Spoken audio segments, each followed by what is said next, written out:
You are listening to Bridging the Gap with Mr. Kasula. Hello and welcome to another episode of Bridging the Gap, the podcast where we explore how digital media is transforming our world and sometimes leaving parts of it behind. I am your favorite Mr. Kasula, and in today's episode we are diving into a topic that's close to my heart and honestly very relevant for all of us: the digital divide and its impact on education. In this episode we have different segments. We'll break down what the digital divide looks like, how it affects students, and what can be done to bridge this gap. Stick around, this is an issue that affects all of us. Let's start with a simple question. What happens when schools go digital but not all students have the same access to technology? That's what we are here to talk about. Let's head into our segment number 1, Understanding the Digital Divide. The term digital divide refers to the gap between individuals who have access to modern information and communication technology, like the internet, computers, smartphones, and those who don't. And yes, it's more than just having a device, it's also about knowing how to use it effectively and having reliable, affordable internet access. Now, this device isn't just a tech issue, it's a social and economic one. Students in wealthier areas often have the latest devices, fast Wi-Fi, and digitally trained teachers. Meanwhile, students in low-income or rural communities may struggle to even find a quiet place with internet access. And when education moved online during the pandemic, this divide has become painfully obvious. This isn't just an inconvenience, it's a barrier to opportunity.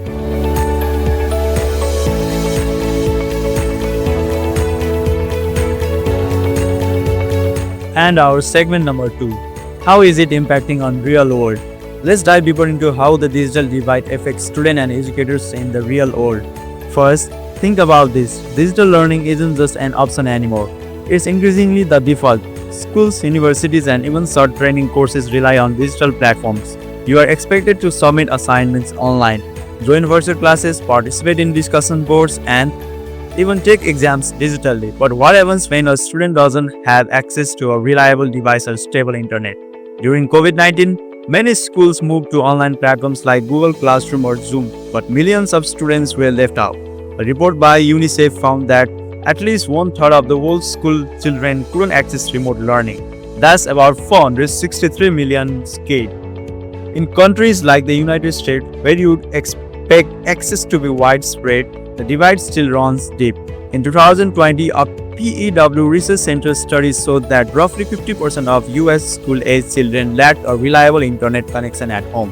These kids either fell behind or in some cases dropped out entirely. It's not always having zero access. It could be a slow connection, sharing single device with siblings, or even having to do homework on a smartphone.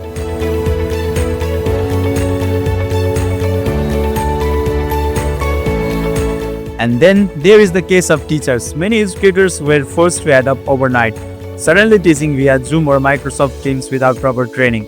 Some of them, especially older teachers, are those working in underfunded schools. They don't know how to use digital tools effectively. Imagine trying to teach a math lesson through a poor video connection while managing your own child's online classes at home. It's not just students who suffer, teachers were also struggling too.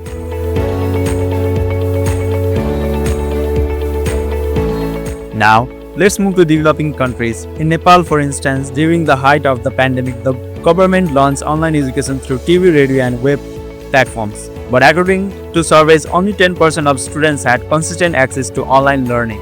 In remote villages, electricity is inconsistent, let alone Wi-Fi even. Students who had smartphones often lacked mobile data or digital literacy to navigate e-learning platforms. I read a story about a student in rural India who had to walk 5 kilometers every day to a hilltop just to get enough signal to download his lessons. He would sit there surrounded by nature, balancing his phone on the rock just to catch a weak signal. Imagine the motivation and commitment that takes. And yet, he still wasn't on a level playing field with students in urban areas.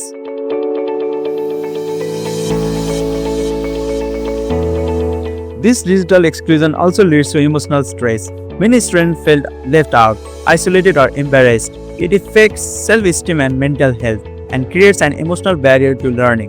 Teachers noticed students turning off cameras not because they were disengaged, but because they were ashamed of their home environment or didn't want others to see them struggling. In contrast, students with access to tech had more flexibility.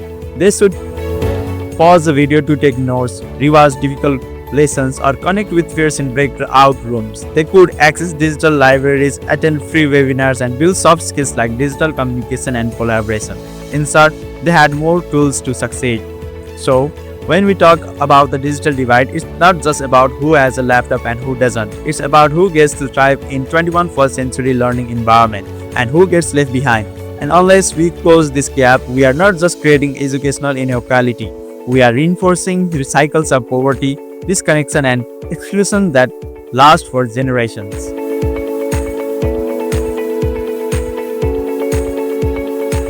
Now, let's talk about something we don't always associate with the digital divide: cultural norms. In many traditional households, especially in South Asia or parts of the Middle East, boys are often prioritized over girls when it comes to education, and that extends to technology access. Girls may deny phones or computers not because the family can't afford them, but because of societal belief that it's not necessary or it's unsafe. So even when digital tools are available in a household, access isn't always equal.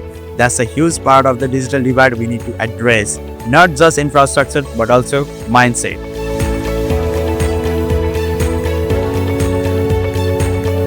As a student studying digital media, I have personally seen both sides of this divide. I have access to great online tools, learning platforms, and collaborative apps. I have attended webinars with experts from around the world, all from a laptop, but at the same time, I have seen my friends and classmates struggling. Some had to rely on borrowed devices, others couldn't attend lectures because their internet was too slow or expensive. One of the most eye-opening moments for me was during group assignments. We had used Google Docs and Zoom for meetings, but some group members couldn't contribute as much, not because they didn't want to, but because the tech literally wouldn't cooperate. It taught me that digital inclusion isn't just about owning a phone or a laptop. It's about being empowered to use them in a meaningful way. It's made me reflect on how digital media, for all its benefits, can also reinforce inequalities if we are not careful.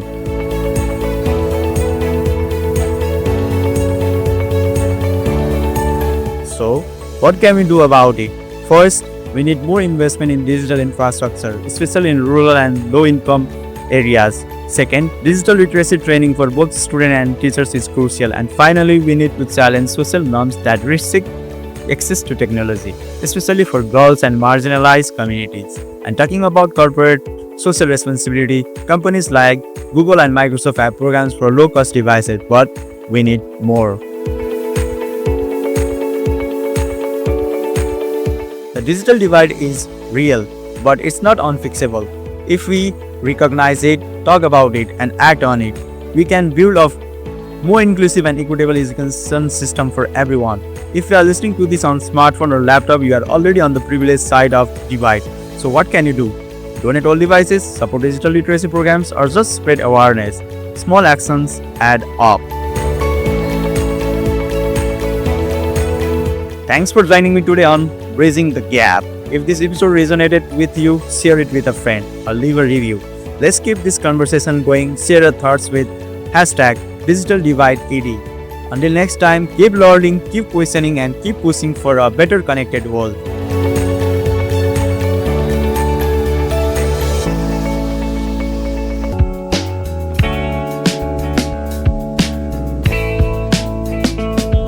You are listening to Bridging the Gap with Mr. Kasula.